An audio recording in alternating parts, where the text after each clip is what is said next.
Alors du coup, on va commencer vraiment concrètement dans le sujet. Comment on peut expliquer du coup qu'est-ce que l'endométriose? Alors, qu'est-ce que l'endométriose?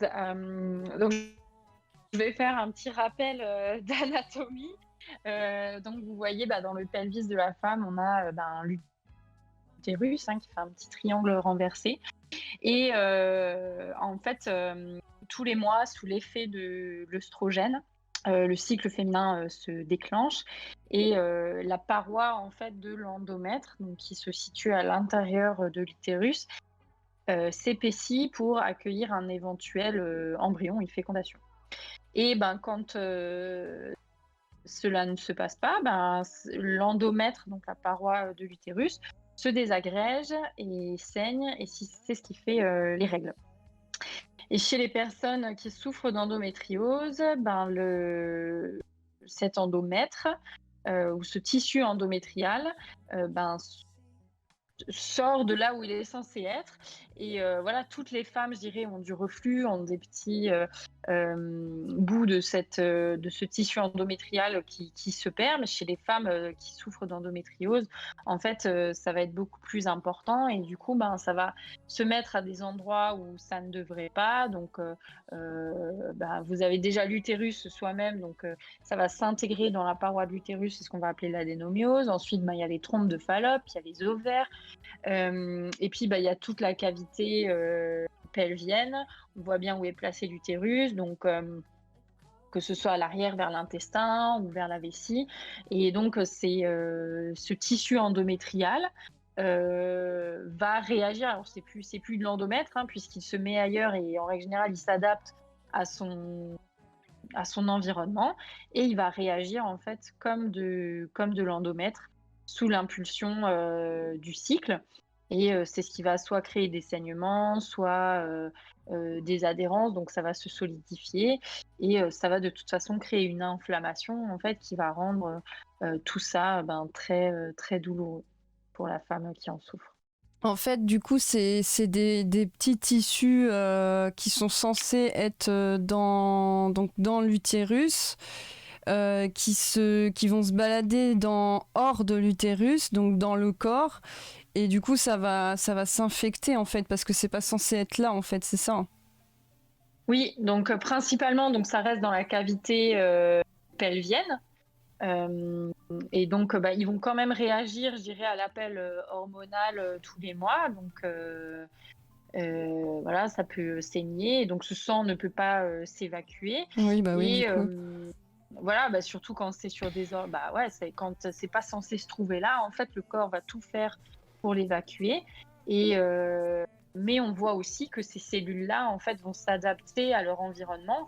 Et c'est pour ça qu'on ne reconnaît pas l'endomètre à proprement parler, parce que voilà, une cellule, peu importe où elle va aller, elle va s'adapter à son environnement. Donc c'est pour ça qu'on dit que c'est le tissu endométrial. Mais voilà, ça reste des cellules pour lesquelles, et là on se heurte, je dirais, un peu aux limites de la recherche à l'heure actuelle. On ne sait pas encore vraiment définir le pourquoi du comment, le pourquoi chez certaines femmes. Est-ce qu'il y a différentes formes d'endométriose? Voilà, donc la recherche patauge, donc on fait aussi avec les données qu'on a à l'heure actuelle. D'accord. Et du coup, en fait, après, sur le corps de la femme, qu'est-ce que ça fait? Qu'est-ce qu'on ressent? Du coup, quels symptômes on va avoir quand ça fait ça, en fait, du coup? Je dirais il y a 5 grands symptômes, c'est ce qu'on va appeler les 5 D. Donc déjà, les douleurs pelviennes et lombaires, parce que comme je l'ai dit, ça crée une inflammation. Il y a des cellules qui sont pas là où elles devraient être. Donc ça va faire mal dans la cavité pelvienne au niveau de l'utérus. Et le dos, c'est juste derrière. Donc ça va certainement créer des douleurs à ce niveau-là. Ensuite, il y a ce qu'on appelle des dysménorrhées. Donc ça, c'est les troubles des règles. Donc des règles abondantes, hémorragiques, des règles qui durent beaucoup trop longtemps. Voilà, donc tous les troubles liés aux menstruations. Ensuite, on a les troubles d'ordre sexuel, donc ce qu'on appelle les dyspareunies. C'est pour ça que je dis les 5D. Les dyspareunies, donc ça, c'est les douleurs au rapport sexuel, parce que voilà, quand on a une inflammation, que il y a peut-être des kystes endométriosiques qui se mettent sur voilà dans la cavité pelvienne, etc. Ça peut créer des douleurs, des tensions en fait à l'intérieur. Et finalement, les deux derniers, je dirais, grands symptômes, c'est ce qu'on appelle les dysuries et dyschésies. Donc, les troubles à la miction, donc quand on fait pipi, et les troubles à la selle, donc voilà, quand on va à la selle. Mm. Et en fait, parce que, voilà, comme si on regarde de profil, la vessie est juste devant l'utérus, l'intestin juste derrière, il y a la paroi recto-vaginale. Donc, quand vous avez ce type de cellules qui se forment au niveau, par exemple, du rectum, on peut avoir des alternances entre diarrhée et constipation. Pareil pour la vessie, on peut avoir du mal à se vider la vessie, du mal à se retenir. Donc, ça va créer vraiment En fait, ouais, ça va vraiment créer plein de problèmes, douleur, quoi. ouais, plein de douleurs et plein de problèmes au niveau de ça, ok. Ouais, et surtout l'inflammation en fait qui va, parce que le corps va réagir forcément à tout ça, donc il y a peut-être une fatigue chronique qui va s'installer parce que le corps Il essaye de, se ouais. bat contre quelque chose. Voilà. Et après, toutes ces lésions dont je parlais qui vont peut-être se solidifier. Et en fait, normalement, les organes dans le pelvis, ça flotte. Il y a quand même une certaine mobilité, mais quand tout je dirais, reste statique et ne peut plus bouger à cause de ces lésions d'endométriose, ça peut créer des douleurs également par rapport à ça, quoi. D'accord, ouais. Et du coup, alors,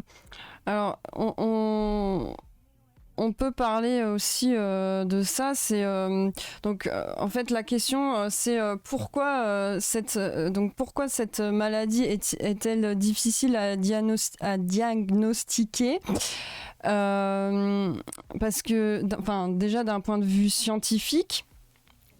Et en fait, alors moi je connais la réponse, mais c'est pour dire. Et pourquoi une femme reste longtemps avec ses douleurs?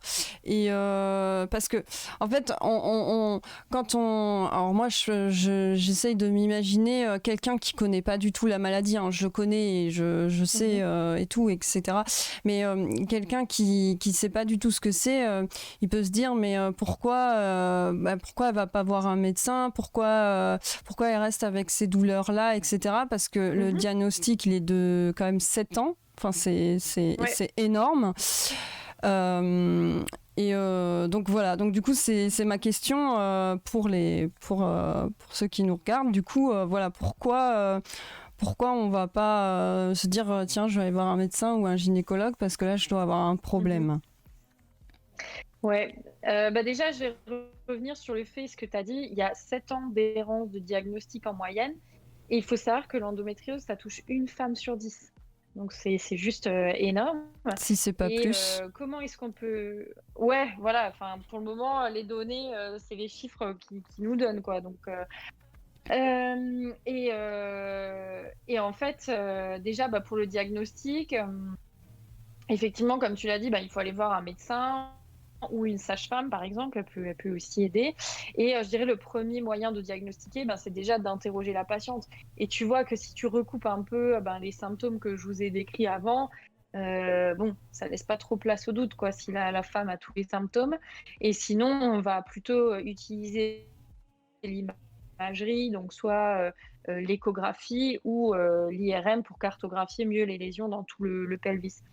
Mais ta question est très, très intéressante parce qu'effectivement, on pourrait se dire, avec une femme sur 10, 7 ans de retard de diagnostic, comment c'est possible? Alors, il y a plusieurs, je dirais, explications par rapport à ça. La première, c'est que les médecins, à l'heure actuelle, ne sont pas encore bien formés pour reconnaître cette maladie. Alors, ça paraît assez aberrant en 2021, surtout que cette pathologie est tellement répandue. Mais même des gynécologues, des fois, ils n'arrivent pas à mettre le nom de l'endométriose sur les symptômes que la patiente va leur décrire.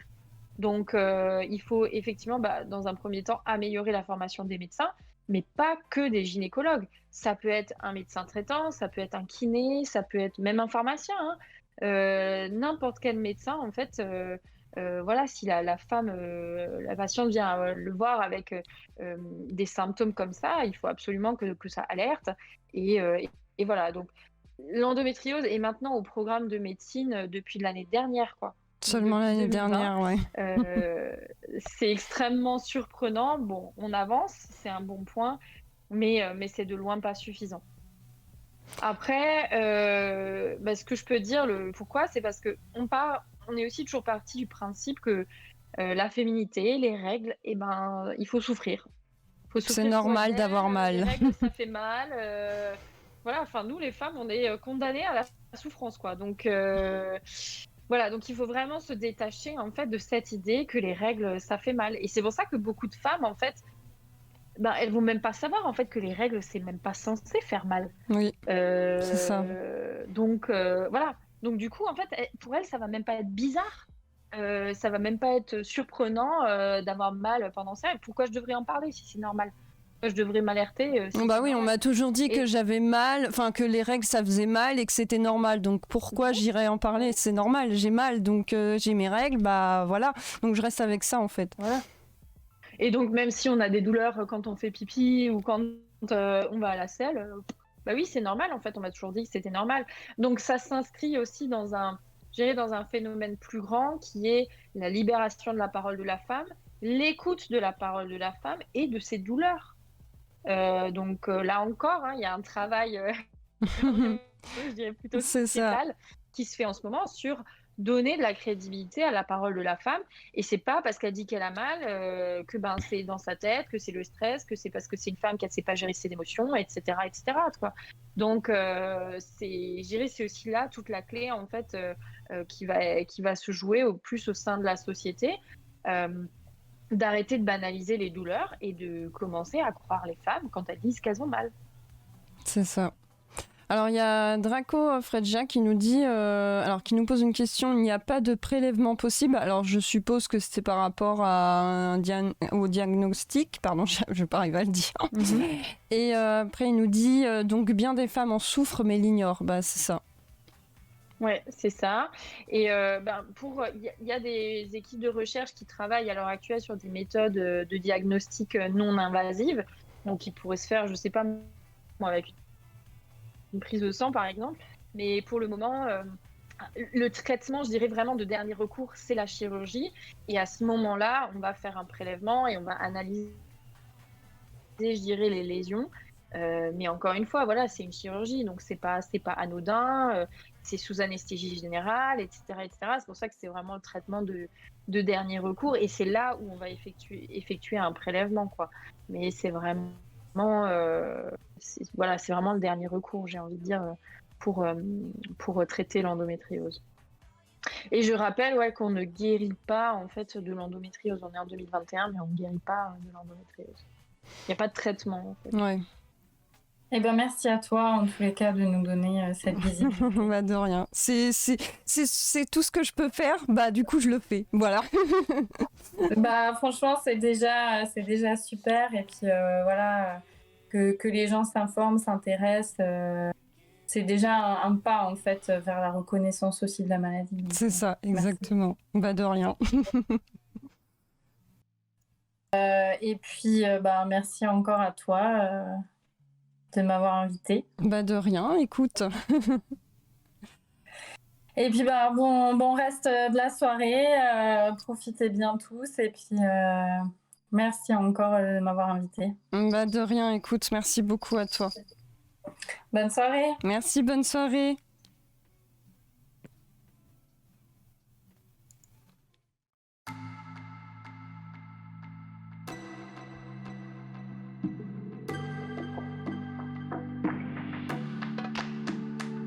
Merci d'avoir visionné ma vidéo. N'oubliez pas de liker, commenter, partager. En attendant, retrouvez-moi sur les réseaux sociaux et notamment sur ma chaîne Twitch Soukana.